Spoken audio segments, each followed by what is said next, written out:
Islamic State has released footage threatening to kill Japanese citizens. This is unforgivable, and I feel a strong resentment. I strongly demand the Islamic State group does not hurt these two Japanese citizens and immediately releases them. The international community should not give in to terrorism. Now, for more on this, I'm joined in the studio by Wassim Nasr. He's France 24's expert on jihadi movements. So, Wassim, could you start off by telling us a little bit more about these two Japanese hostages? Those two Japanese hostages are named Haruna Yakawa. Haruna Yakawa is a kind of photographer. He describes himself as a war tourist. And we know today that he created some kind of an enterprise to advise, to give military advice. And he himself posted videos and photos of him with the Peshmerga in Kurdistan, with the Free Syrian Army in Syria. And we know that he got caught, and there's a footage of that during a battle between the Islamic Front, which is moderate Islamist, and the Islamic State in the region of Aleppo last August. And he was caught. He was thought to be a CIA agent by the jihadis, but we know that he's in their hands since August. The second person is Kenji Goto. Kenji Goto doesn't have anything at all with Haruna Yakawa. He's a very well-known journalist in Japan. He's a freelance journalist. He's a kind of a star in Japan. And he was caught in October in the region of Kobani, by the Islamic State while he was covering the fights for the Japanese public TV. Now, you've managed to get some information on negotiations that are currently underway to secure their release.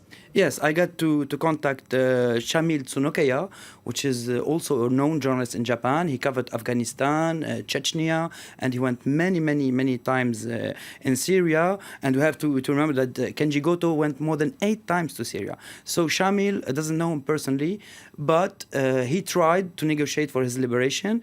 And for the liberation of Haruna Yakawa, he went to Syria. He stayed 5 days there, and he had direct contact with the Islamic State, with a person called Sheikh Omar, which he interviewed a few months ago.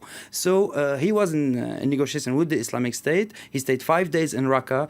It didn't work out, he told me, because of the regime bombarding Raqqa, and because this Sheikh Omar in the ranks of the Islamic State lost contact with more influential people who could have done something to that. And he told me also, Shamil told me, that he didn't have a mandate from the Japanese government. He even told me the Japanese government was against his travel to Syria, and they even tried to stop him from going there. Now, it's the first time the Islamic State group has made a public demand for a ransom.